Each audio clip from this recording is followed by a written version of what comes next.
कर्णस्वर्णविलोलकुण्डलधरामापीनवक्षोरुहां मुक्ताहारविभूषणां परिलसद्धम्मिल्लसम्मल्लिकां लीलालोलितलोचनां शशिमुखीं आबद्धकाञ्चीसृजं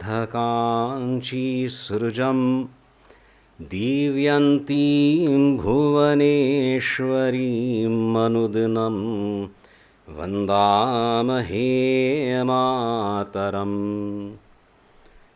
आनन्दाश्रमशिष्याग्र्यं स्वानन्दाम्बुधिमज्जितम् आनन्दाश्रमिणं वन्दे परिज्ञानाश्रमं गुरुम्।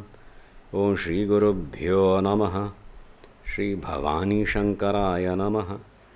श्रीमात्रे नमः। महादेव महादेव।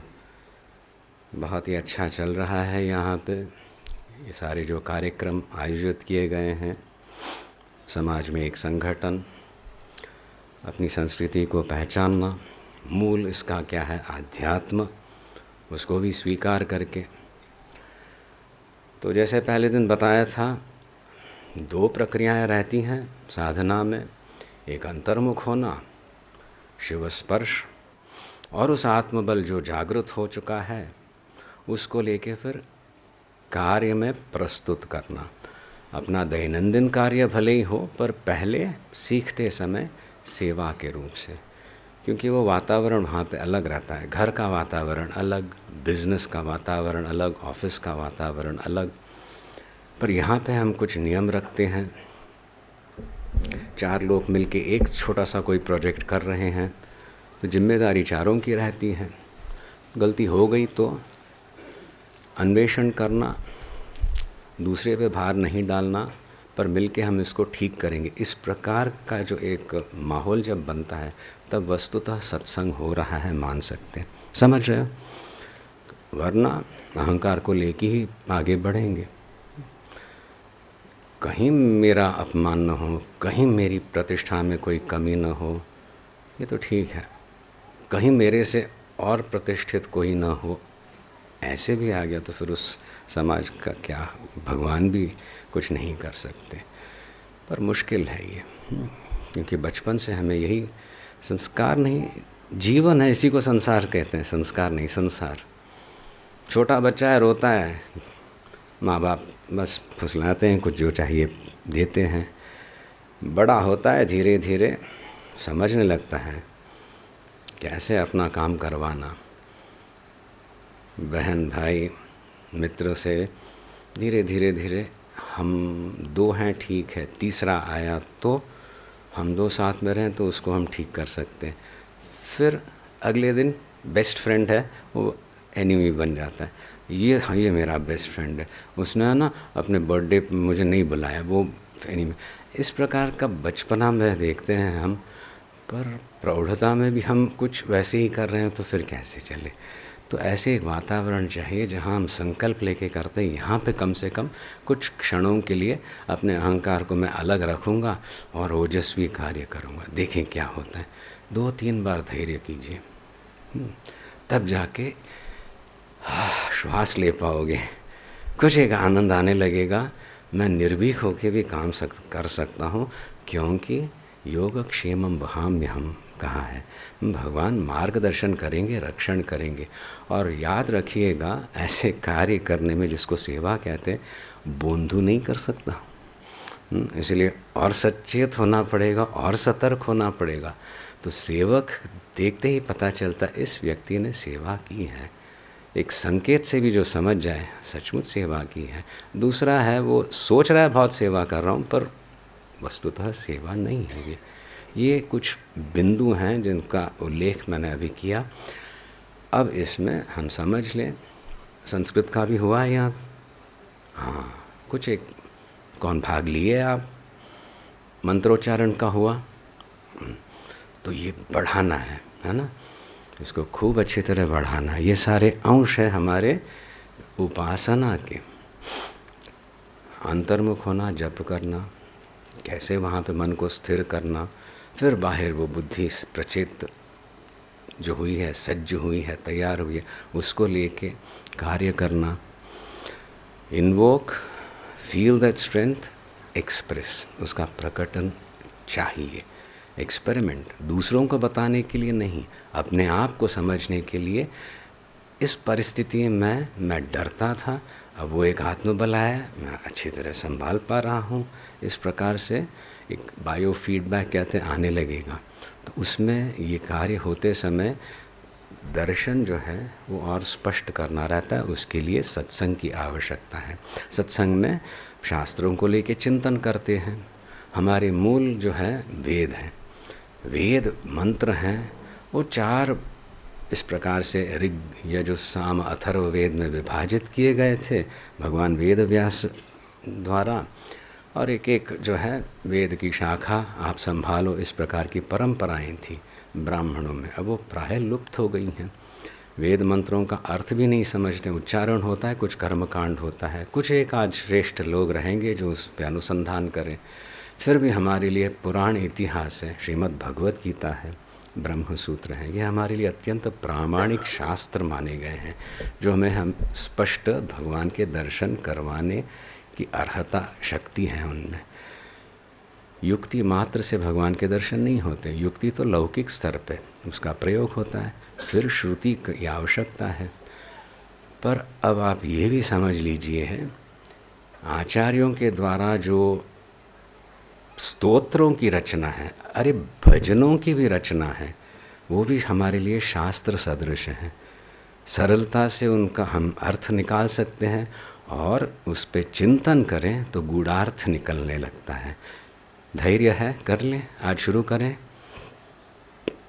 वस्तुतः 2 दिन तो कम से कम चाहिए। आज एक थोड़े से होंगे श्लोक या तो स्टैंजाज कहते हैं, और फिर कल समय मिलेगा तो कल भी कर लेंगे। कैसे धीरज जी?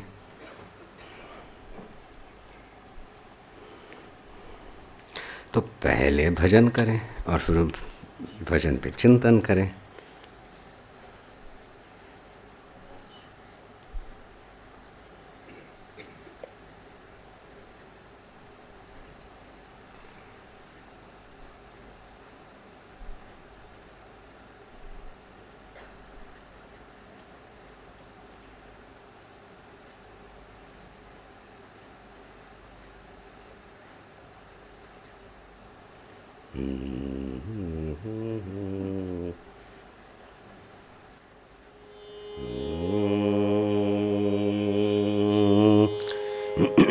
देवी का भजन है, संस्कृत के शब्द हैं, समझ जाओगे। हम इसका अर्थ पहले बताएंगे, फिर इस पे चिंतन करेंगे। स्वाध्याय के रूप में बाद में करना है, पहले तो भजन होगा। स्वाध्याय यानी क्या? मोक्ष शास्त्राणाम अध्ययनम। इंग्लिश, केमिस्ट्री, फिजिक्स पढ़ते हो, मोक्ष शास्त्र नहीं है। जो मोक्ष शास्त्र है उनका अध्ययन स्वाध्याय कहलाता है। और फिर जैसे बताया, वेदांत है, उपनिषद हैं, ब्रह्म सूत्र, भगवत गीता, और आचार्यों के द्वारा प्रणीत स्तोत्र और भजन भी हमारे लिए स्वाध्याय के माध्यम बनते हैं, और सरलता से इनका हृदयंगम हो जाता है। इसीलिए हम उस पर आग्रह कर रहे हैं।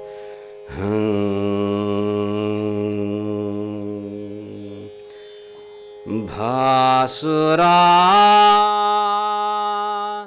श्री भवानी भातु भातु भासुरा मम हृदये भासुरा। भासुरा, भा प्रकाश, भा में रत हैं। भारतीय लोग प्रकाश की ओर बढ़ना चाहते हैं, अंधकार नहीं। तो भा प्रकाश, दैविक प्रकाश है ये, एक इलेक्ट्रिक प्रकाश नहीं। तो जो सुरों को, असुरों को नहीं, सुरों को, देवताओं को भी प्रकाशित करे, उनको अपना सामर्थ्य दे, ऐसी एक अचिंत्य शक्ति है, आधारभूत शक्ति, उसका हम संबोधन कर रहे हैं। ये शक्ति जो है नाम रूप के परे है, फिर जाके नाम रूप आने लगते हैं।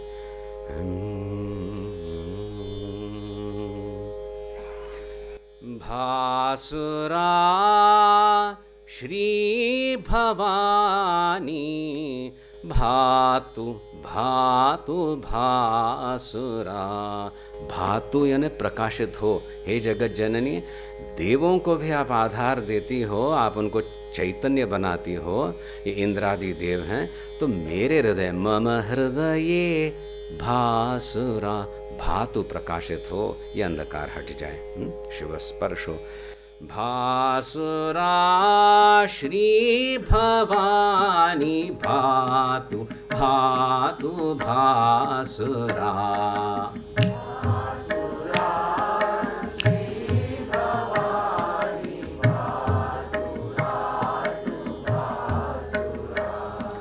मम हृदये भासुरा।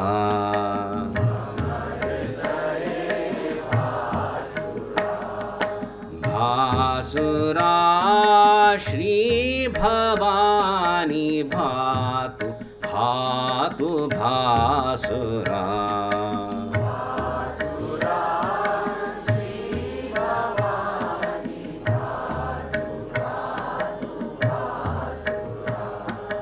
मम हृदये भासुरा।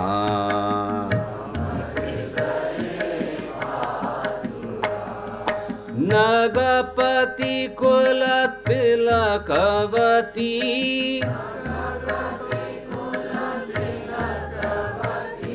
नगपति कुल तिलकवती।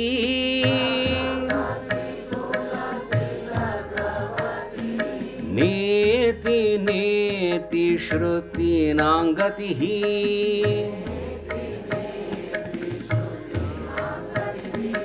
नेति नेति श्रुतीनां गतिः।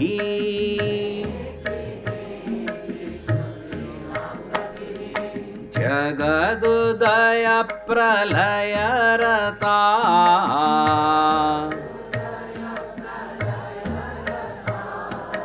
जगदुदय प्रलयरता।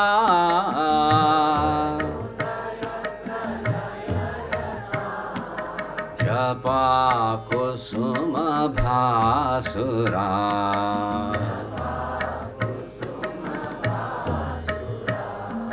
जपा कुसुम भासुरा।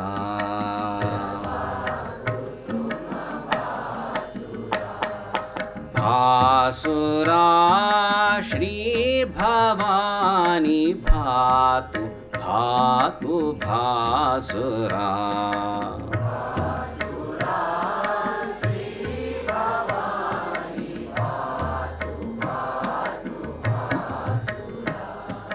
मम हृदये भासुरा।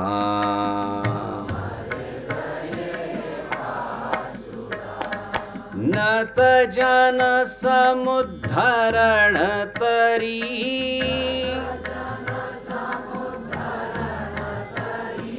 नत जन समुद्धरण तरी।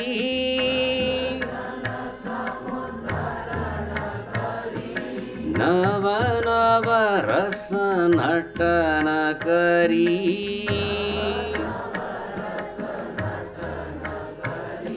नव नव रस नटन करी।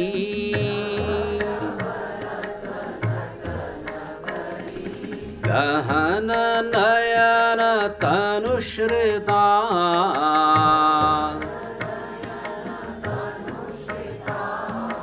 गहन नयन तनुश्रिता।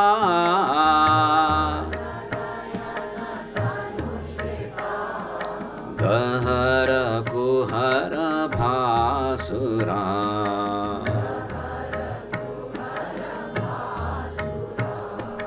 गहर कुहर भासुरा।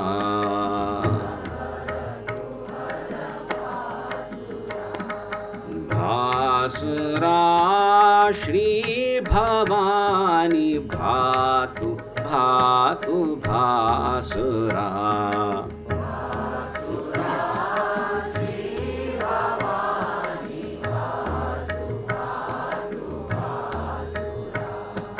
मम हृदये भासुरा।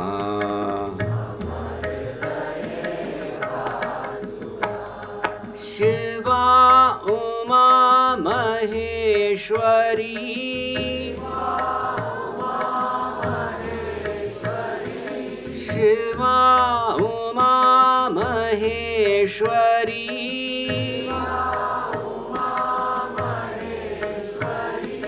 श्रीं ह्रीं बीजाक्षरी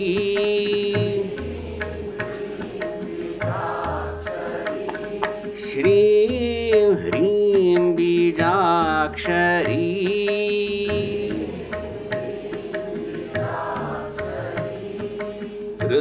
त्रिपुरमथन पतिव्रता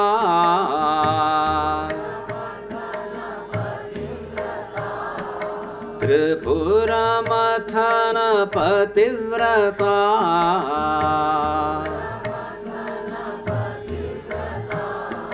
तरुणतपन भासुरा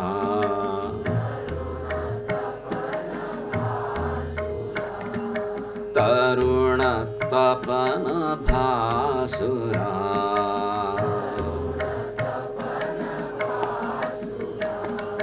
भासुरा श्री भवानी भातु भातु भासुरा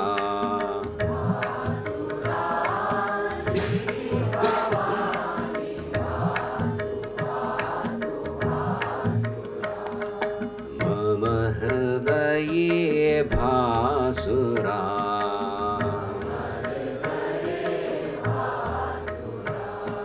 मम हृदये भासुरा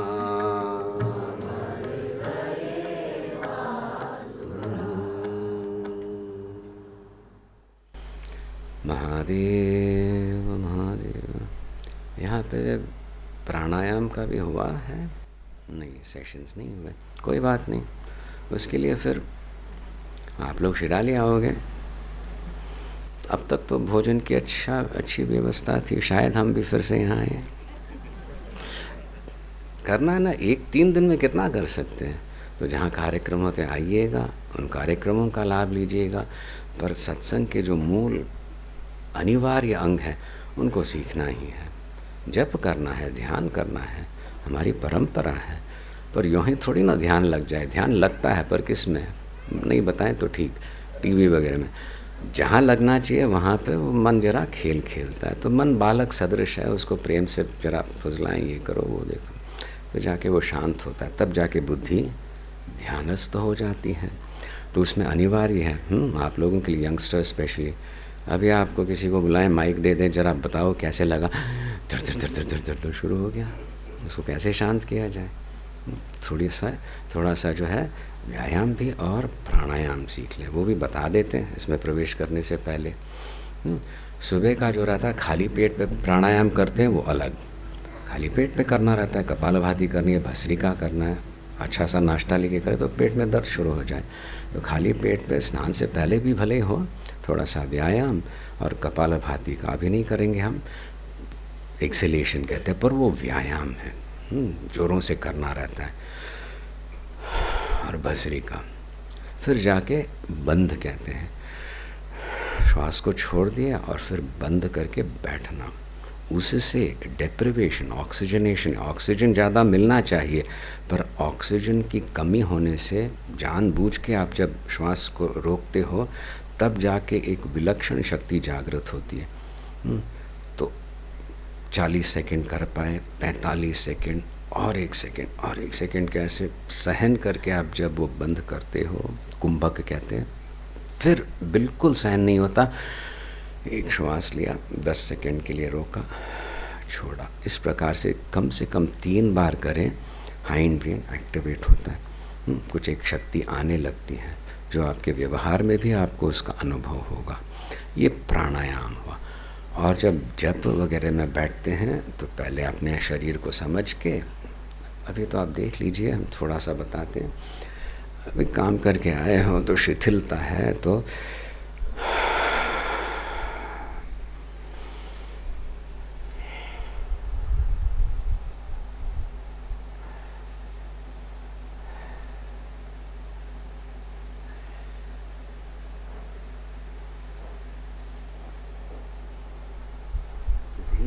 से मंद गति नहीं, पर आराम से होना चाहिए, एकदम यो ना करें।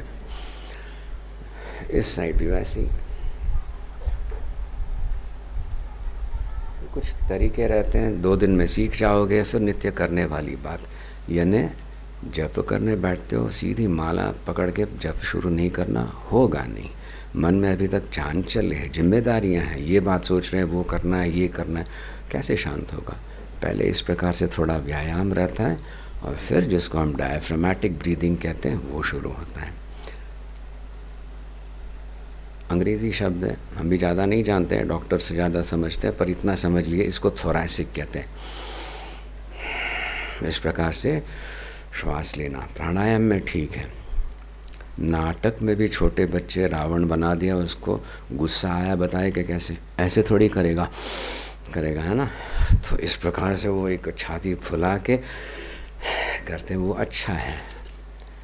थोरैसिक बेली ब्रीदिंग, आजकल आईटी में लग गए, खूब कमा रहे हैं, पर 18 तास काम करवाते हैं ऑफिस, तब जाके टेंशन आता है, रात को नींद नहीं पड़ती है, तो सिखाते हैं डॉक्टर, है भाई थेरेपिस्ट के पास जाना पड़ता है, बेली ब्रीदिंग करो ऐसे लेट के। अब ये छाती नहीं फुला रहे, तब जाके मन शांत होने लगता है। पैरासिम्पैथेटिक सिस्टम कहते हैं, एक्टिवेट होता है, ठीक है।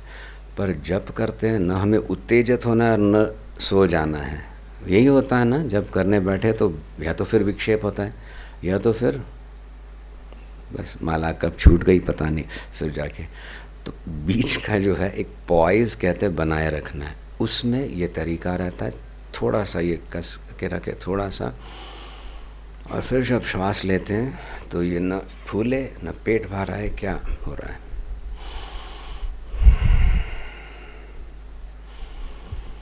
हम ज़रा ज़ोरों से कर रहे हैं, इतनी ज़ोर से करने की आवश्यकता नहीं, बताने के लिए। समझ में आ रही है बात? ऐसे हिल रहा है ये रीढ़ की हड्डियाँ जो हैं, क्यों डायफ्राम नीचे जाए, यहाँ पे बंद रखा है तो पुश करे। इस प्रकार से जब चलने लगता है तब जाके उसको डायफ्रामेटिक ब्रीदिंग कहते हैं, बहुत ही उपादेय सिद्ध होता है। So when you get the mic, आपका चांस है भजन करने का, युवा पीढ़ी कई बार, और फिर वहाँ पे वो माइक देखते, माइक अपने हाथ में आ गया और सब सन्नाटा, सब अभी सुन रहे हैं, और अपने को क्या सुन रहे हैं, धड़ धड़ धड़ धड़ धड़ धड़ धड़ धड़।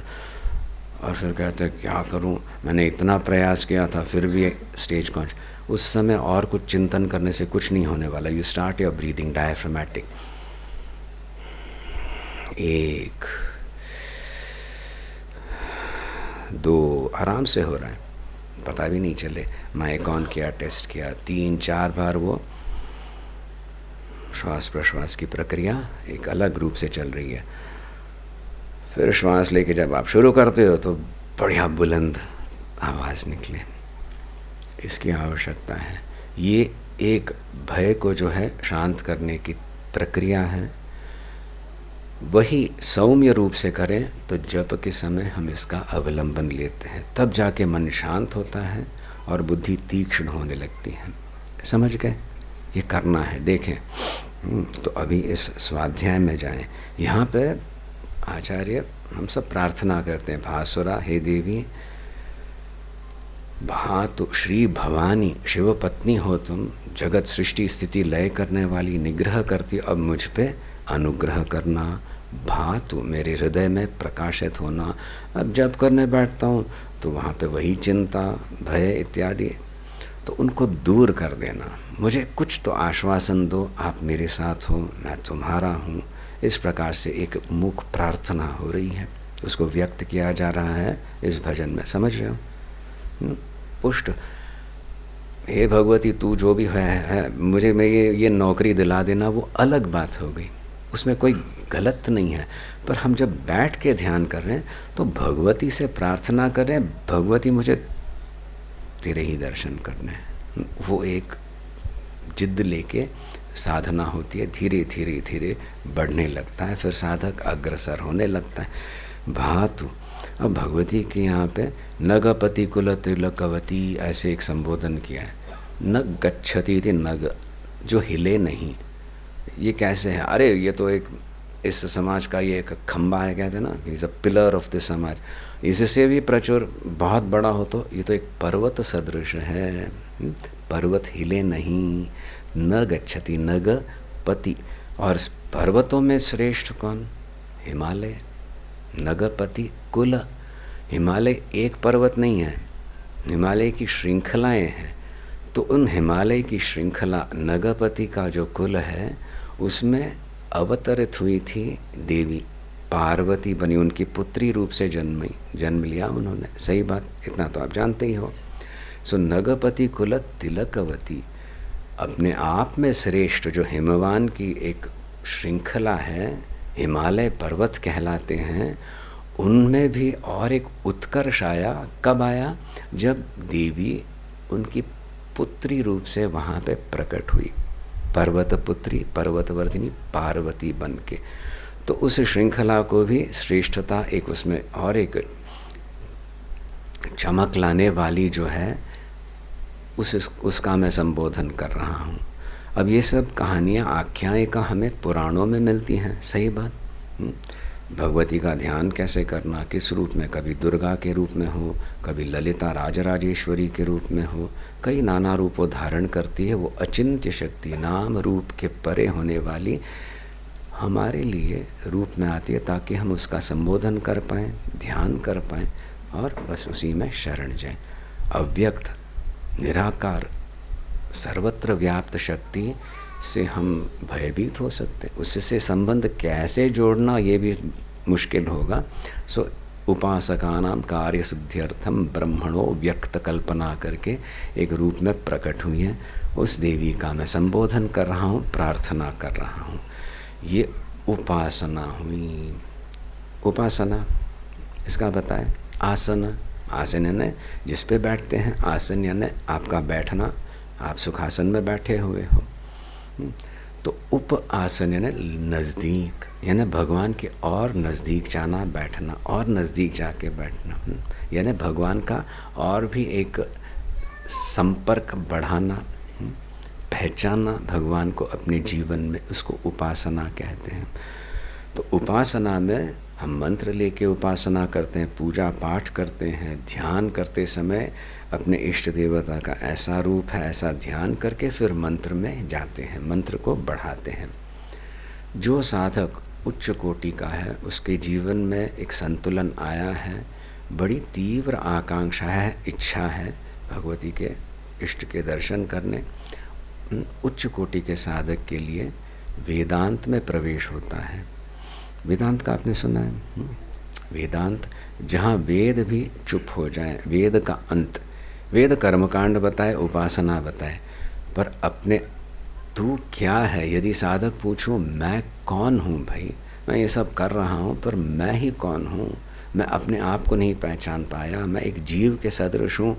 तो मेरा परिचय कोई पूछे तो मैं अमुक का लड़का हूँ, अपने जो संबंध है उसके आधार पर अपना परिचय देता हूँ, मैं 5 फुट का हूँ, 6 फुट का हूँ, मैं ये नौकरी कर रहा हूँ। वो सब है तेरे प्रोफेशन के अनुसार हो सकता है, तेरे संबंधों के साथ अनुसार हो सकता है। तू कौन है? मैं भूखा हूँ, ये भी हो सकता है कभी, पर उसमें तू कौन है पूछे तो मुझे पता नहीं। ये सब अवलंबनों को लेकर मैं अपना परिचय देता हूँ। खेद की शर्म की बात है कि मैं अपने आप को अहम ये कौन हूँ नहीं समझ सका अब तक। तब ये सत्संग में बोध आने लगता है, वही समझना है, वो तेरी संस्कृति है, और वो झटिति किसी प्रश्न पूछने से, उत्तर मिलने से नहीं होगा, धीरे धीरे वो खुलने लगेगा। तो साधक जो आगे बढ़ रहा है उपासना में, उसको वेदांत केवल मार्गदर्शन करता है, वो आगे जा रहा है और वो पूछता है यही मैं हूँ, मुझे कुछ अनुभव हुआ, यही मैं हूँ। न इति वेदांत कहे। वेदांत उसको ठुकरा नहीं रहा, अरे नहीं ऐसे नहीं कह रहा है, नहीं यानी आगे बढ़ तू, इसमें ही अटक नहीं जा। समझ रहे हो? कुछ तो बात समझ में आई। उपनिषदों में बताया है 2 लोक, लोक क्या? अलौकिक लोक, असुरों के राजा और देवताओं के राजा।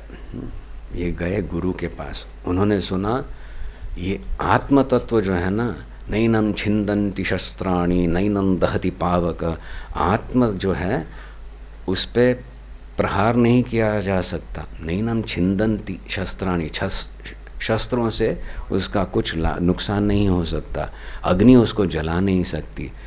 तो इंद्र ने कहा ये तो बहुत अच्छी बात है भाई, मैं अपने आत्मा को समझ लूँ तो मैं इन असुरों को ख़त्म कर सकता हूँ। असुरों के राजा विरोचन ने भी कहा बढ़िया है, दोनों गए।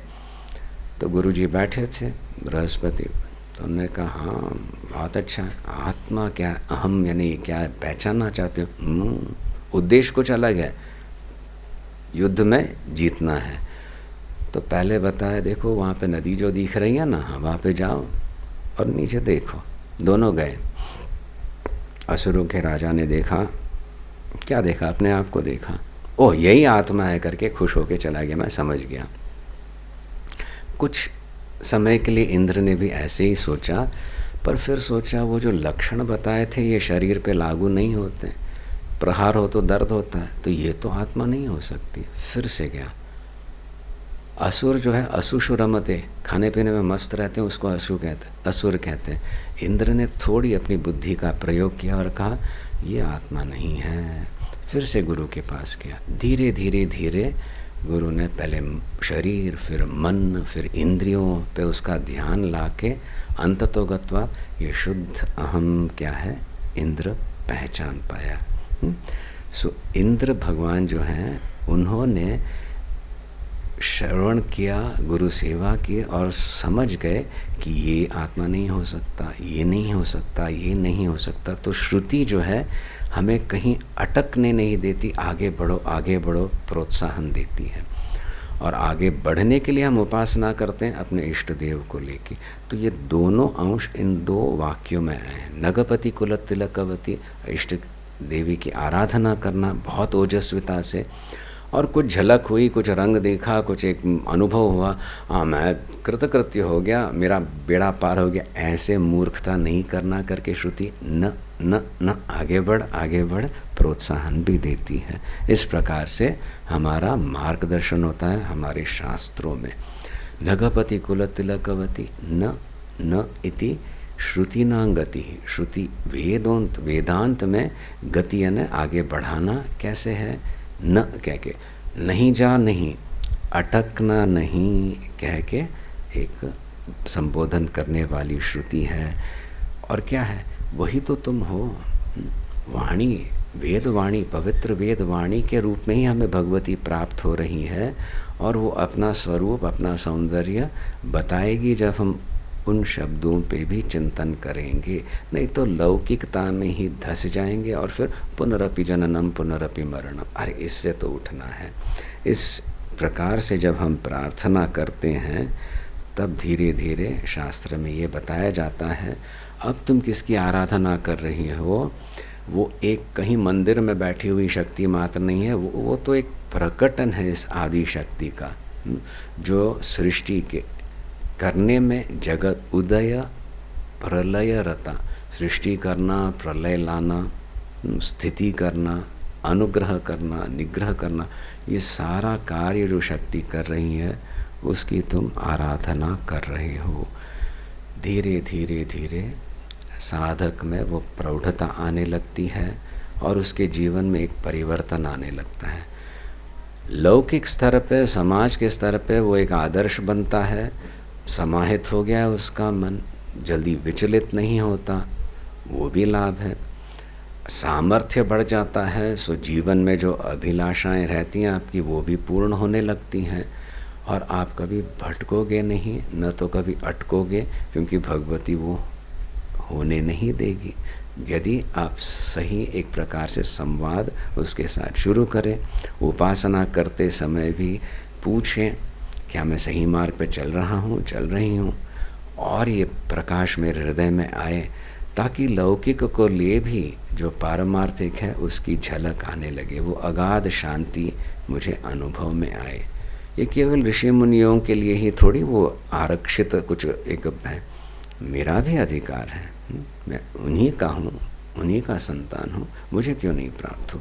सो इस धैर्य पूर्वक जब साधना करते हैं तब हम अपने जैसे कल हमने पूजा की, अर्चना की, उसमें तो उससे देवी की यदि उसका अर्थ भी समझ में आने लगे, देवी की शक्तियाँ, देवी का प्रकटन कहाँ होता, वो सारे संस्कार मन में आते हैं और लौकिक चिंताएं कुछ क्षण के लिए कम हो जाती हैं, तब जाके आपका जप जो है तीव्र होने लगता है। समझ रहे हो बात? सो ऑल दीज एक्सपेरिमेंट्स, ये सारे एक्सरसाइजेस कहते हैं, इनकी बहुत आवश्यकता है। और मान लीजिए, समझ लीजिए, ये सारे नित्य नियम हैं, नैमित्तिक रहते हैं कि उत्सव हो तो पूजा होती है, हम जाते हैं, घर में मनाते हैं। अभी वो कभी कभी उत्सव आए, पर नित्य जो करते हो वो अनिवार्य रहता है, वहाँ पे वो फाउंडेशंस बैठते हैं। इसीलिए नित्य का जप करते समय हमेशा समझ लीजिएगा, शक्ति जागरण भी करना है और उसका स्पष्टीकरण भी हमें मांगना है। Guide us. शक्ति का दुरुपयोग मैं नहीं करूँगा, क्योंकि ये तो एक अचिंत्य शक्ति है, वही मेरा मार्गदर्शन करेगी। ये जीव भाव से मुझे शिवो हम वहाँ तक ले जाने वाली है, ये सामान्य शक्ति नहीं है। इसलिए बड़े ही आदरपूर्वक इसका हम दीक्षित होके उपासना करते हैं। सो फिर दूसरे में प्रवेश करें। नत जन समुद्धरण तरी। नत जन लोक, नत जन, नतमस्तक कहते हैं, नतमस्तक, मस्तक जो नीचे है, नमस्कार जो कर रहे हैं, जो उसको स्वीकारते हैं, देवी को नमस्कार कर रहे हैं, उनका वो क्या करती है? समुद्धरण तरी, समुद्धार करती हैं। सहज उस शक्ति को आप पहचानने लगे, स्वीकार करें, नमस्कार करें, तो वो खुश होगी। तो और क्या करेगी? और भी झुक जा कहेगी, अरे उठ, तेरे से तो मैं बहुत काम करवाने वाली हूँ। निमित्त बनना सीख करके, प्रोत्साहित करके समुद्धरण करती है। ऐसे वो, उसका स्वभाव ही है। ऐसे शक्ति का हम ध्यान करते हैं, जागरण करते हैं। नत जन समुद्धरण तरी। तो नमस्कार करना, नमस्कार किसका करते हो? प्राय किसका होता है? भगवान का। बुजुर्गों को नमस्कार करते हैं ना, कोई वरेण्य है तो संस्कार होने से, सही बात ना। और स्वाभाविकतया किसका नमस्कार होता है? बस कहीं गए पार्टी में या किसी के यहाँ मित्र ने बुलाया, कोई फंक्शन था, फिर वहाँ पे बहुत अतिथि आए, परिचय करवाया गया, ये अमुक है, ये अमुक है, ये अमुक है, ठीक है, हाँ बस हेलो हेलो। फिर जाके कोई आता है, ए उनसे मिला? हाँ वो है ना, बोलो है, बहुत पैसा है। क्या होता है? नमस्कार हो गया। होता है ना? नहीं होता है? सच बोलो। वहाँ पे नमस्कार हो जाता है। अरे बाप रे, फिर सोचने लगता है मैंने क्या उससे कहा भाई, अच्छी तरह से बात की। तो जहाँ अर्थ है, क्योंकि हम उसको इतना मूल्य देते हैं जीवन में, क्योंकि बिना अर्थ के अनर्थ ही होने वाला है, तो सहज वो आता है, बाप रे इतना पैसा, वही है, पहचाना ही नहीं। तो उस प्रकार की हमारी भावना होती है। जहाँ पैसा हो उसमें कोई दोष नहीं है, मजाक नहीं हो रही है, क्योंकि सामर्थ्य आ गया, सदुपयोग कर रहा है, बहुत अच्छी बात है। भगवान के प्रति हमारी ऐसी भावना आती है, शायद ही आएगी। इसीलिए वो उपासना करनी पड़ती है, तब जाके समझते हम हमारे शक्ति से बहुत एक अप्रतिम शक्ति है जो अनायास हमारा उद्धार कर सकती है। तो फिर वो जब समझ में आने लगती है गुरु के अनुग्रह से, तब जाके भगवान का चिंतन करते समय भी नतमस्तक होना स्वाभाविक है।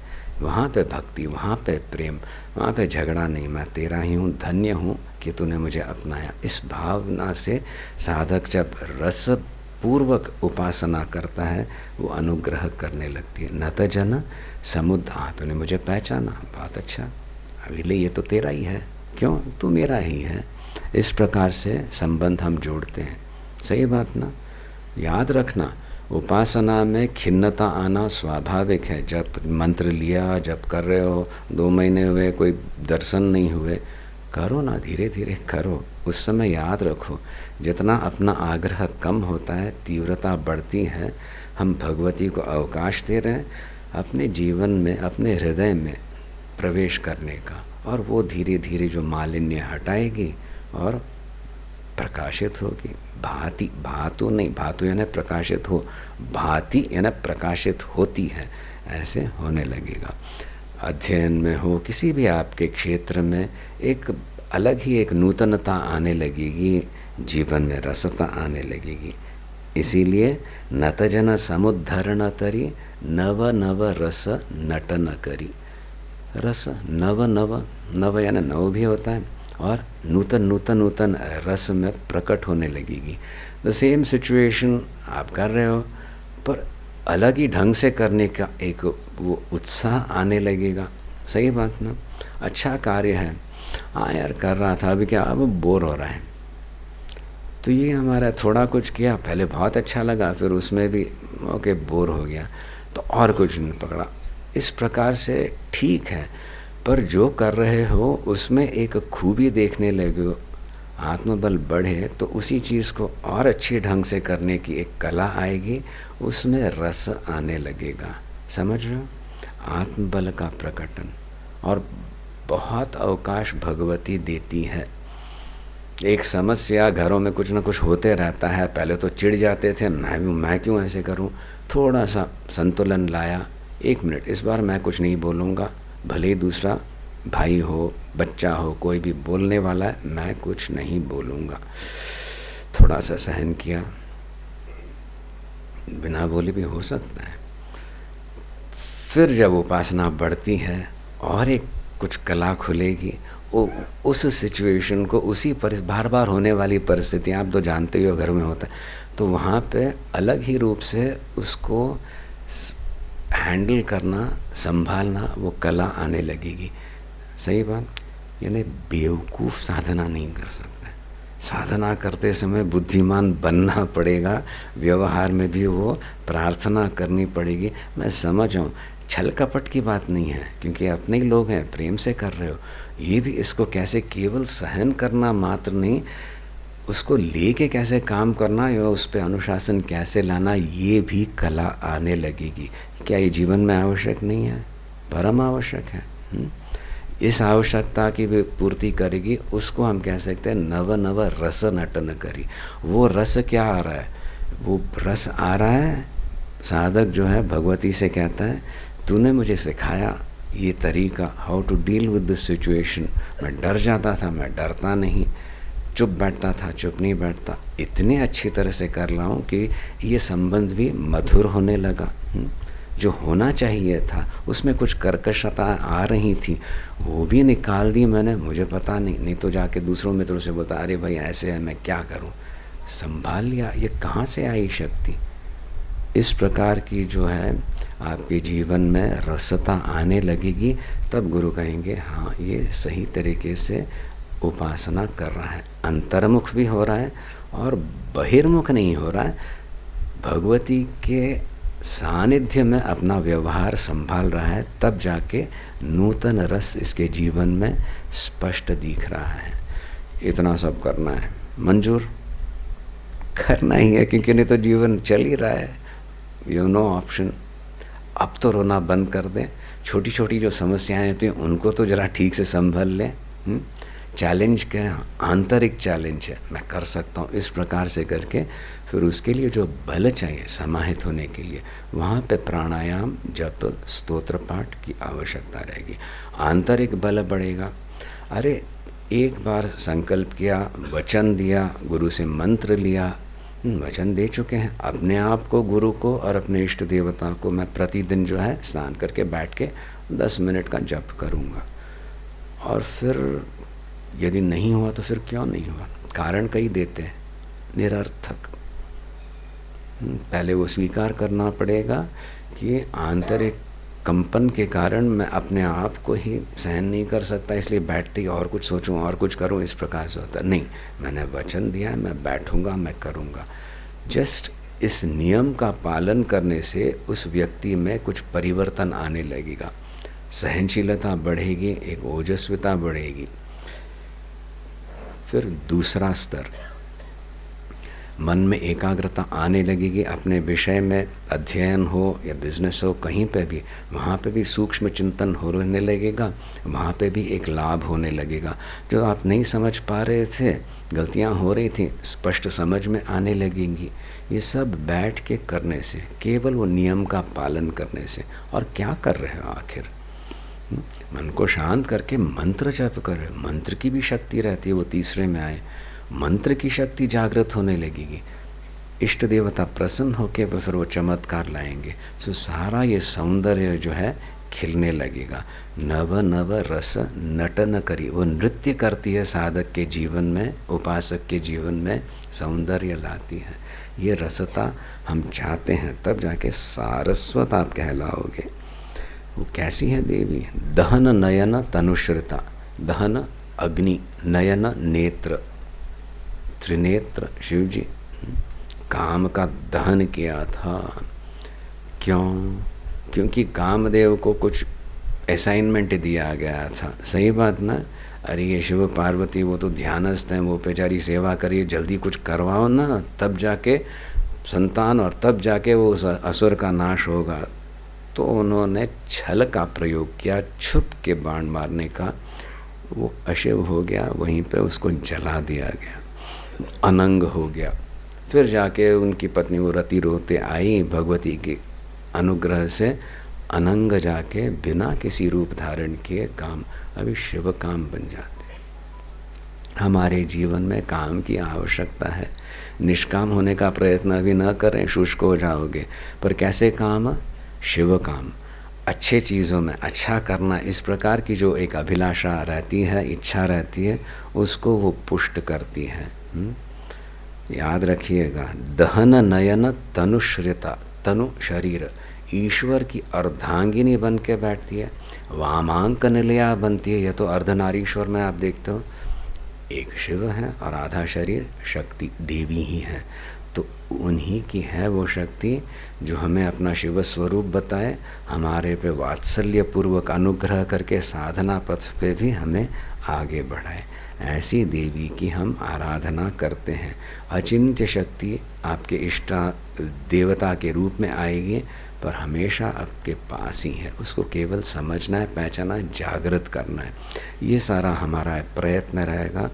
सो इसमें सारे अंश, व्यायाम से लेके प्राणायाम, प्राणायाम से लेके कंडक्टेड मेडिटेशन, ध्यान प्रवेश हम करवाते हैं। कैसे करना, वो सब सीख के जब आराधना होती है, वो संतुष्ट होके जीवन में अनुग्रह करने लगती है। दहर कुहर भासुरा, दहर यानी सूक्ष्म, कुहर छिद्र, हृदय आकाश में वो विराजमती है, वो प्रकट होती है।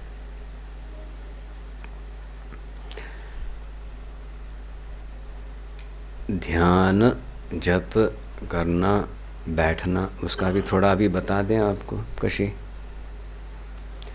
है ना? क्योंकि वो अलग सेशन तो है नहीं, तो कम से कम इतना अच्छी तरह से समझ लें। नियम का करते हो, गायत्री जप में तो पूर्वांग रहता है, वो करके फिर जप करते हो, या तो इष्ट मंत्र का जप करते हो। तो हम ये बताते हैं, पहले आचमन प्राणायाम प्रोक्षण कर लिया, शुद्धि हो गई, मांत्रिक स्तर पे शुद्धि हो गई। स्नान करके आए हो तो फिर आचमन करने से कौन सी शुद्धि? अभिमंत्रित कर रहे हो उस जल को, ओम श्री केशवाय स्वाहा, अथवा ओम ऐं आत्मतत्त्वं शोधयामि नमः स्वाहा, प्राशन किया। वो मांत्रिक शक्ति अभी वो अंतर सूक्ष्म स्तर पे शुद्धिकरण कर ली। फिर जाके क्या करना? बैठे हो घर में, नित्य का जो जप है वो करते समय आप भी याद रखिएगा, दीक्षा लेने वाले हो, मानसिक, ये सारा विजुअलाइजेशन कहते हैं।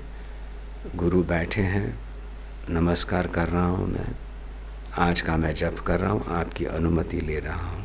कुछ क्षणों के लिए तीव्र वो संकल्प पूर्वक उसका ऐसे ध्यान करें, गुरु जी अनुमति ली, बस तत्काल जो है गुरु के चरणों से, हस्त से, अभय मुद्रा से एक अग्नि सदृश आती है, मेरे बस घूमती है, रक्षण दिलाती है। दिग्बंधन कहते हैं गुरु के संकल्प से। दिग्बंधन यानी कुछ भी अमंगल जो है मेरे पास नहीं आ सकता। शक्तियाँ कई प्रकार की रहती हैं, दुष्ट भी रहती हैं, जब हम सचेत नहीं रहते हैं तो प्रहार कर सकती हैं। कहीं ऐसे जगह रहते हैं, जाओ अच्छा लग रहा है पर कुछ लगने लगता है ये ठीक नहीं है, तो ऐसी शक्तियों को पास में भी नहीं आने दे। वो दिग्बंधन जो गुरु से प्राप्त होता है, कब? मैं जब ध्यान करने बैठा हूँ, नमस्कार करता हूँ, मानसिक गुरु का ध्यान करता हूँ, तब वो अग्निबंधन सा हो जाता है।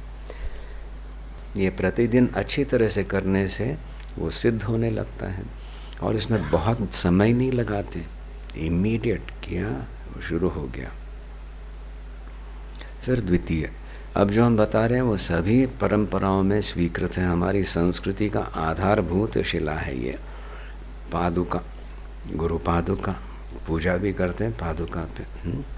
जैसे ईश्वर की आराधना मूर्ति में हो सकती है, या तो शिवलिंग में होती है। देवी की आराधना रूप किसी मूर्ति में होती है, या तो फिर यंत्र रहता है, वो भूपृष्ठ यंत्र हो सकता है, या तो फिर कूर्म पृष्ठ कच्छप कछुए के वो जो जैसे रहता है, या तो फिर मेरु पृष्ठ ट्रायंगल जो आप देखते हो कल जैसे किया था, उसमें देवी की विशेष आराधना होती है। और पादुका कहते हैं गुरु, संपूर्ण परंपरा उसमें आई। पहले मैंने स्मरण किया अपने गुरु का, और फिर अब मैं जाके कर रहा हूँ स्मरण गुरु पादुकाओं का, जो सारी परंपरा उनमें गुरु सारी परंपरा। और मैं क्या करूँ उन पादुकाओं को का ध्यान करके अपने सहस्रार पे मैं धारण कर रहा हूँ। ये मानसिक स्तर पे यूँ ही बैठा हूँ, पर स्पष्ट मुझे अनुभव हो रहा है गुरु के पादुका मेरे सहस्रार पे अनुग्रह कर रहे हैं। श्वास प्रश्वास चल रही है, कैसी? वो डायफ्रामेटिक ब्रीदिंग कहते हैं। Tomorrow you take one session at least for them since I have expressed. देख लीजिए, 8 बजे भी आए, 9 बजे भी, एट लीस्ट दिस ब्रीदिंग। उस प्रकार की श्वास प्रश्वास की प्रक्रिया भी बने रहेगी। और मैं गुरु पादुका का स्मरण करता हूँ, जहाँ संपूर्ण परंपरा अब मेरे पे अनुग्रह करने के लिए सज्ज है। गुरु के पादुका का मैं स्मरण कर रहा हूँ, धारण कर रहा हूँ, तब जो शक्तियाँ हैं, जो दिव्य शक्तियाँ परिसर में हैं, वो आकृष्ट होने लगती हैं। दिग्बंधन से मलिन शक्तियाँ भाग गईं, गुरु पादुका स्मरण से दिव्य शक्तियाँ नज़दीक आती हैं, रोमांचित होती हैं। वो जो है सूक्ष्म रूप से उन पादुकाओं का अभिषेक वगैरह करती हैं। समझ में आ रही है बात? विजुअलाइजेशन अमृत से करती हैं, और वो सारा अमृत अब मेरे सर पे आता है, सहस्रार पे आता है। और अमृत होने से पानी जैसे नहीं, अंदर तक प्रक्षालन करता है, वो धारा है। और मैं केवल उसका अनुभव कर रहा हूँ। मेरे में जो मालिन्य है, शरीर में हो, मन में हो, हृदय में हो, वो सारा उसका प्रक्षालन हो रहा है। कुछ क्षणों के लिए 10 सेकंड 15 सेकंड तक इसका ध्यान करना रहता है, वेरी एक्टिवली। उस समय और दूसरा सारा चिंतन निरर्थक, just keep it at bay, चुप बैठो तुम। ऐसे करके इसका ध्यान करते हैं।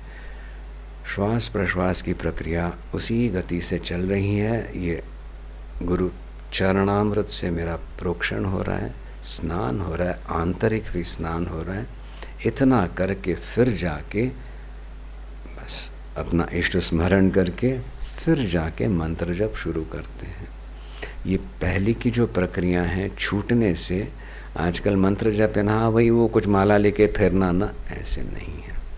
और फिर विदेशी जो आए पाश्चात्य मेडिटेशन की बात करें, वहाँ पे शिविरों में जाते, ये हमारा ही है, क्यों उसको फिर से वापस न लाएं?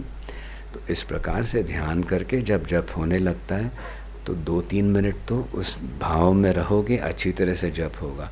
फिर नित्य प्रैक्टिस करने से और दीर्घ काल तक आप ध्यान कर पाओगे, जप कर पाओगे। और जब मन उसमें मुग्ध होने लगता है, एकाग्रता बढ़ती है, बढ़ेगी ही। How do I increase my concentration, पूछते हैं विद्यार्थी। करना सीखो, you will keep at bay anxiety, tension, आत्मबल बढ़ने लगेगा, रस आने लगेगा, तब जाके ध्यान में प्रवेश होता है।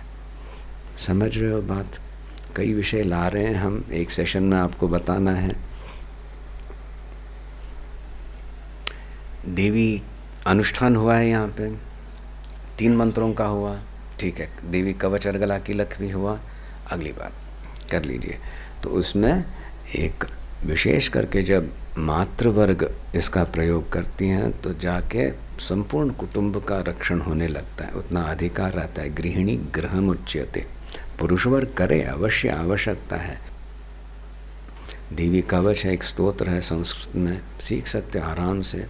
वो अपने आप में आत्मबल बढ़ाने की प्रक्रिया है। कवच यानी धारण किया जाता है, पर ये स्तोत्र में देवी की ही शक्ति अंग प्रत्यंग में जागृत करने की एक प्रक्रिया। शिव कवच भी है, कई हैं, समझ रहे हो।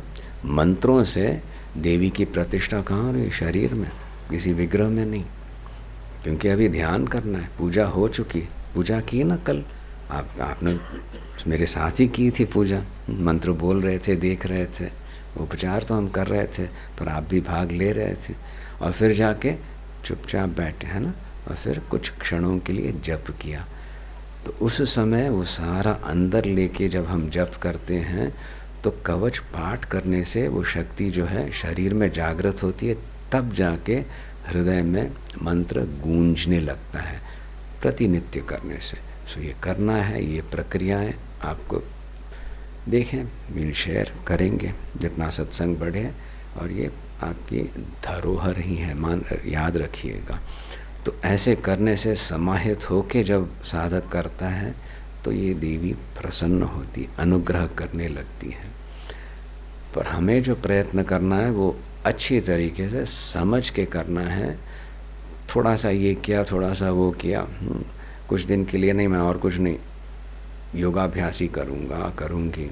2 साल के बाद उसमें बोर हो गए, फिर कुछ भजन से ही भगवत प्राप्ति होती है, उसमें भी बोर हो गए और कुछ शुरू किया। ऐसे ना करें, सभी अंश को लेके, पर मूलतः बैठ के जप करना, सिद्ध करना है और आत्मबल को प्रकट करना है, ताकि फिर से और अंदर जाएं, इस प्रकार से एक उत्साह बना रहे। ये करना है, साध्य है और करना ही होगा। स्वीकार्य। आज इतना ही रखें, पर हम चाहते हैं कि कल कुछ तो साधक आए और जो अभी बताए थे कुछ तो अंश उसमें से एक्सरसाइज, व्यायाम का, प्राणायाम का आप सीख लें। और फिर जो ऑनलाइन भी आप सीख सकते हो, 2-3 सेशंस हो जाए तो उसमें आपको गति मिलेगी, और महीने में एक बार चेक करेंगे ये जो मैं कर रहा हूँ, कर रही हूँ, ये ठीक है ना करके। इससे से संगठित भी हो जाता है समाज, लाभ भी मिलेगा। ठीक है।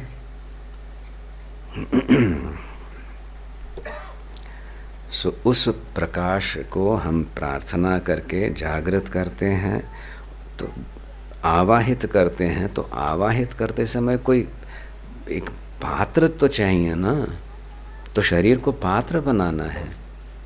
सही बात ना, घर में प्रतिष्ठा करनी है, मंदिर में प्रतिष्ठा करनी है, कितना सोच समझ के। वो प्रस्तर का विग्रह हो, बिल्कुल सही होना चाहिए, पंचलोहा का हो तो बिल्कुल एक भी उसमें कुछ विकार आए तो उसको फिर से करना पड़े। वो केवल पात्र है, फिर जाके उसमें चैतन्य का प्रवेश होता है। तो इस प्रकार से शरीर को भी सही पात्र बना के, मन को पात्र बना के, फिर जाके हम आवाहन करके उसकी आराधना अंतर्मुख होके करते हैं। आज खंज कोरिया शनिवार ना, आज आंजनेय का करें, बल चाहिए ना।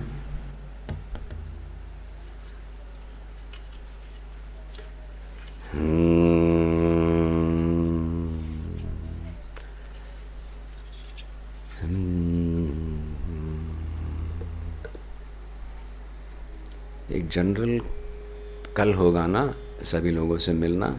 आपको कुछ समझ में आया तो बहुत अच्छा, कुछ अधूरा सा समझ में आया हो तो स्पष्टीकरण चाहते हो तो फिर उस सेशन में कर सकते हैं। आप पूछोगे तब हमें पता चलेगा क्या करना। अभी तो आप सुन रहे हो, आपके प्रश्नों से, आपके सुझावों से फिर जाके वो मंथन शुरू होगा। श्री राम जय जय राम।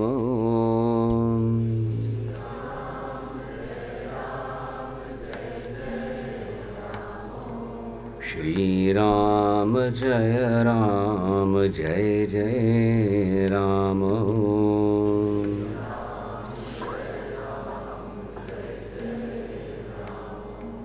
श्री राम जय जय राम। श्री राम जय जय राम। श्री राम जय जय राम।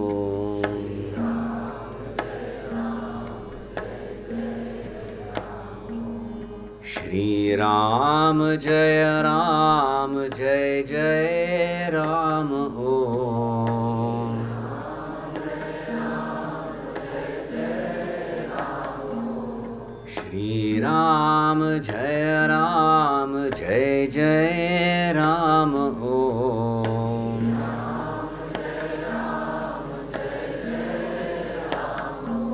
श्री राम जय जय राम।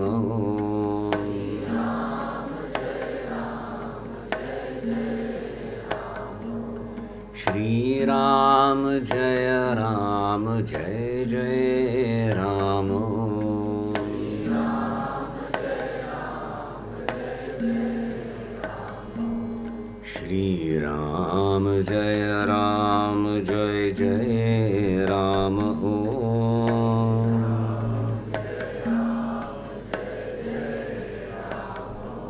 श्री राम जय जय राम।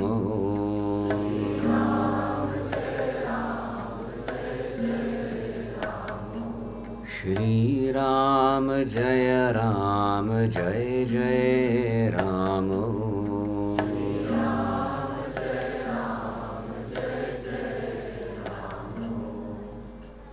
आंजनेय स्वामी सतत भजन निरत।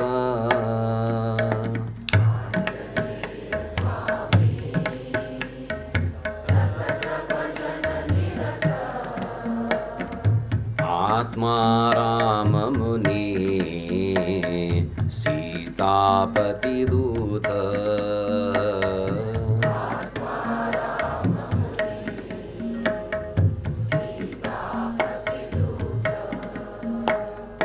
आंजनेय स्वामी सतत भजन निरत।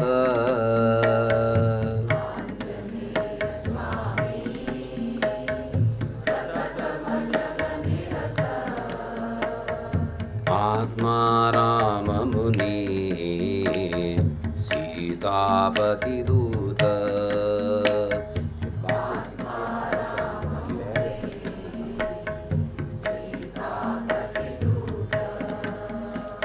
सागर तरण रिपुदल हरण। सागर तरण रिपुदल हरण। सज्जन भरण नमो नमो। सज्जन भरण नमो नमो।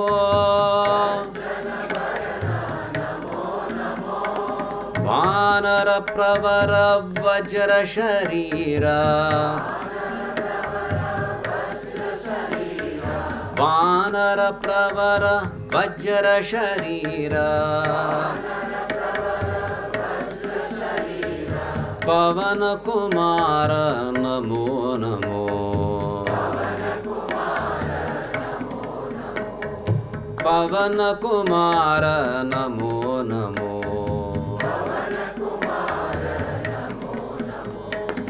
आंजनेय स्वामी सतत भजन निरत।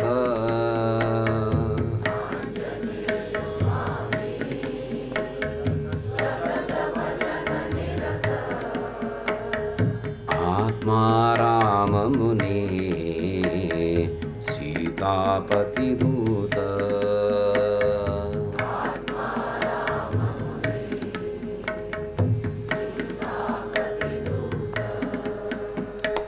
लक्ष्मण पालक लंका दाहक लक्ष्मण पालक लंका दाहक जानकी मोहक नमो नमो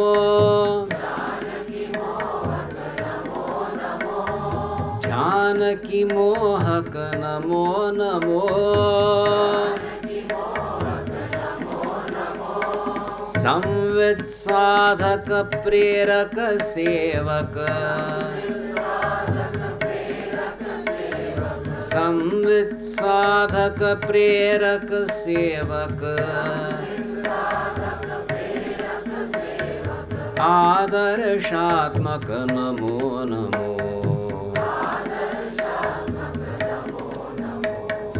आदर्शात्मक नमो नमो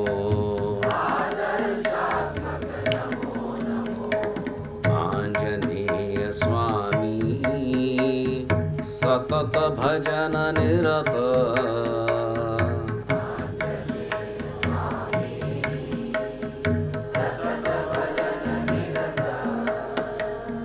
आत्मा राम मुनि सीतापतिदूत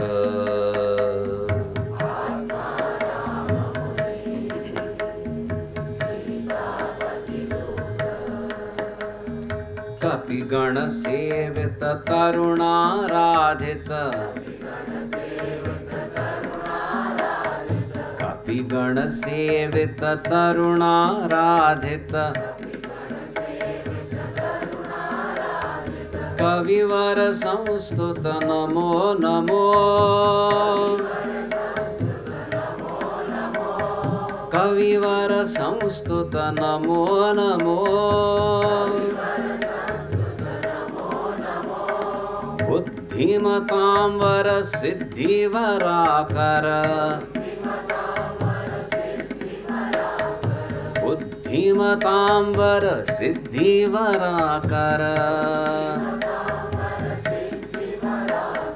संवित सुंदर नमो नमो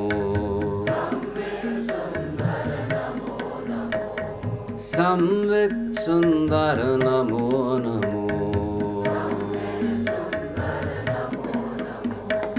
आंजनेय स्वामी सतत भजन निरत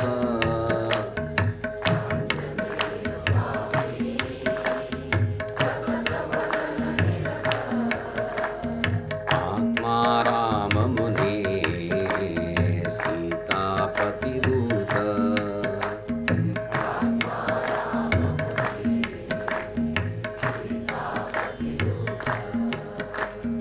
आत्मा राम मुनि सीतापतिदूत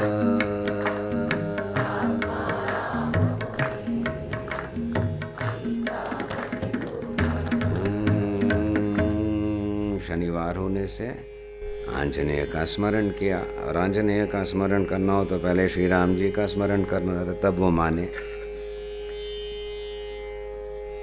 आदर्श है हमारे लिए, आदर्श है। कपिगण सेवित तरुणाराधित, आंजनेय की सेना कपि बंदर, उनको संभालना, उनको लेके युद्ध करना, वो परस्पर युद्ध ही करते रहते। ऐसे बंदरों को भी कंट्रोल करने वाली वो एक विलक्षण शक्ति है। क्या हमें नहीं चाहिए? प्रत्येक को चाहिए। पहले तो अपने आप में जो बंदर बैठे हैं ना, उनको संतुलन, उनमें अंकुश डालना है, फिर जाके सो कॉल्ड समाज में, तब जाके ठीक है, क्योंकि आत्मा राम है वो। तब इस प्रकार से हम उनकी आराधना करते हैं। कपिगण सेवित तरुणाराधित, तरुण जो है वो कुछ अच्छा काम करने वाले हैं। अरे यही दुनिया है बोल के बुढ़ापा नहीं आया अब तक, जोश है, उनके द्वारा आराधित है। भले एक जिम में उनकी फ़ोटो लगाएं, फिर भी एक आदर्श हैं आंजनेय। पर इनमें प्रामाणिकता क्या है? कविवर संस्तुत भी हैं। वाल्मीकि सदृश कविवरों से ऋषिवर्य, ऋषि जो हैं, कवि यानी क्रांत दृष्टा दर्शी ऋषि, ऐसे जो महापुरुष हैं उनके द्वारा भी जो आदर का पात्र बन चुके हैं, जिनकी स्तुति करते हैं कविवर ऋषि, तब जाके उनमें प्रामाणिकता आती है। ऐसे आंजनेय का मैं ध्यान करता हूँ, जागरण कर रहा हूँ अपने आप में, ताकि ये जो मैं अभी सब कह रहा हूँ उसमें एक ओजस्विता है मेरे कार्य में। आंतरिक कार्य हो, सेवा का हो, अपना संभालना है, सामाजिक कार्य हो, एक वीर्यवत्तर कार्य करना है, तब जाके आंजनेय की शक्ति का हम आवाहन करते हैं। संतुलन लाना, प्रशंसा का पात्र बनना और गुरु से अनुग्रहित होना, ऐसे करके हम अपने आप को बोधित करते कार्य करते हैं। बड़े प्रेम से करना है, ये रसता पूर्वक करना है। याद रखिएगा, कभी कभी कुछ कर्कशता या तो शुष्कता आ सकती है, उस कुछ क्षणों के लिए उसको सहन करना सीखना है। वो भी बहुत बड़ी तितिक्षा तपस्या होती है। फिर जाके अलग स्तर पे अपने आप को आप पहचानोगे और अच्छी तरह से साधना बढ़ते रहेगी, वैयक्तिक और सामाजिक। ॐ नन्दन्तु साधकाः सर्वे विनश्यन्तु विदूषकाः, अवस्थाशां भवीमेस्तु प्रसन्नोऽस्तु गुरुः सदा। सर्वे भवन्तु सुखिनः, सर्वे सन्तु निरामयाः, सर्वे भद्राणि पश्यन्तु, मा कश्चित् दुःखमाप्नुयात्। ॐ शान्ति शान्ति शान्तिः। ॐ नमः पार्वती पतये, हर हर महादेव।